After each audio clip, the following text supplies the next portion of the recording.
fragile.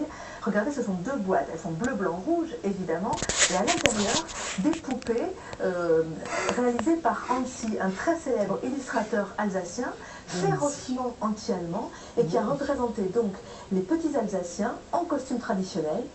Il y a Gretel, il y a Yeri, le petit garçon, la petite fille, et chacun a évidemment un petit symbole français, le drapeau bleu, blanc, rouge pour Yeri, et puis la petite ardoise qui dit « Vive la France » pour Gretel. C'est de véritables poupées qui ont d'ailleurs obtenu le prix, le premier prix de la poupée française et alliée en 1917. Ceci nous amène donc en Allemagne, en Alsace, vous l'avez dit, l'Alsace qui est allemande, et à la rencontre de Dominique Richer. Il est né en 1894, il est donc allemand au début de la guerre, et ce soldat a décidé de carnet tous ses souvenirs de guerre. Ces carnets ont été très précieusement conservés par son fils Ulrich, qui a 90 ans aujourd'hui, et qui continue de témoigner de ce qu'a vécu son père. Reportage de Monique Zeman et Thierry Sitter. Le sol de ces tranchées était complètement recouvert de morts. On dut enterrer ceux qui se trouvaient dans nos positions. Bientôt, on fut si sale que seul le blanc de nos yeux restait visible. Ulrich Richert tient dans ses mains les cahiers de son père Dominique. Rongés par les souris, 8 cahiers de souvenirs d'un soldat alsacien dans l'armée allemande. L'écriture est serrée, le survivant décrit avec une précision clinique ses 4 années de guerre. Entre l'Alsace, la Roumanie et la Russie, il a été sur tous les fronts, avant de revenir à l'Ouest et de déserter en France. Il avait tout en tête. Et le soir, il nous racontait des histoires, mais presque comme il les avait écrits. Ils ont dû traduire. Il avait tout ça. Il faut dire que la guerre ne l'a jamais abandonné. C'est vrai. Dominique Richer est né en 1893. L'Alsace était allemande depuis 1871. Le jeune cultivateur n'avait jamais quitté sa maison familiale de Saint-Ulrich, un petit village du sud de l'Alsace, entre la frontière suisse et le territoire de Belfort. Un bravo, un peu rêveur, qui n'avait pas l'esprit tellement dangereux, qui pouvait s'extasier devant un buisson en fleurs en se demandant comment on peut rester comme ça quand on a subi ce qu'il a subi.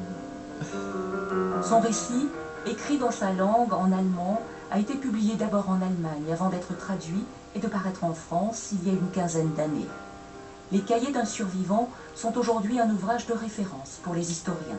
Eh bien, il a un côté intemporel et il n'est pas incarné vraiment dans un pays. Il s'agit évidemment d'un Alsacien qui parle, mais c'est l'histoire du soldat à toutes les époques et dans tous les pays. Et c'est pour ça, sans doute, qu'il a eu un tel succès. Donc, un soldat qui essaie de s'en sortir et qui, en tout cas, dans ce qu'il écrit, n'a pas vraiment d'idéal dans cette guerre, mais qu'une seule envie, c'est de rentrer chez lui. Il n'était pas un héros, mais un homme courageux. Lors de la Seconde Guerre mondiale et malgré les représailles, Dominique Richert a poussé ses 2 fils à la désertion pour leur éviter l'incorporation de force dans la Wehrmacht. Il avait un seul ennemi, la guerre. La haine de la guerre, la misère inimaginable que les soldats ont été obligés de subir.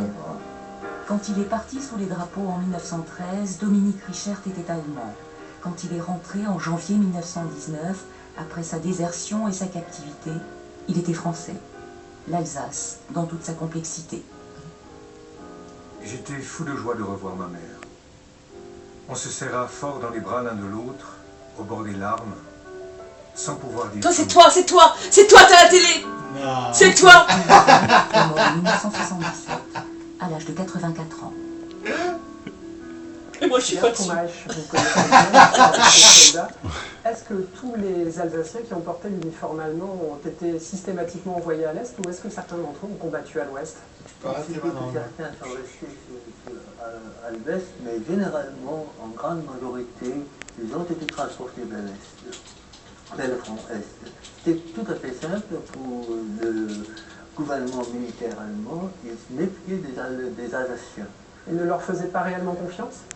Non, il n'était pas sûr il ne pensait pas que c'était des vrais Allemands.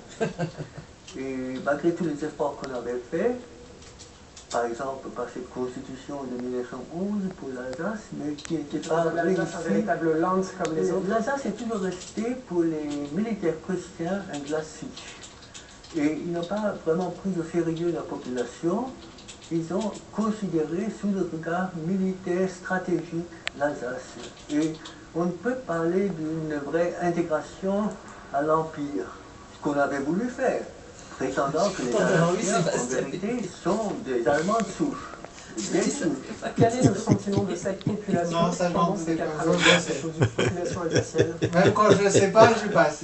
Ça, c'est Même tout petit. La politique de la germanisation n'était pas seulement une politique de force, d'enforcer la germanisation, mais c'était un processus qui avait bien abouti dans les années 1900 à créer une nouvelle identité alsacienne, il faut le dire. Ils avaient une très forte, comment dirais-je, une très forte adhésion culturelle à la France, mais ils n'étaient pas très mécontents de ce qui leur arrivait par cette Allemagne qui les intégrait moins bien qu'on avait voulu, mais quand même. Il y avait une aisance économique. Oui, absolument. Et les avantages sociaux de la politique sociale de Bismarck qui se faisaient sentir, sans doute. Et Metz, la ville, était vraiment devenue une ville allemande.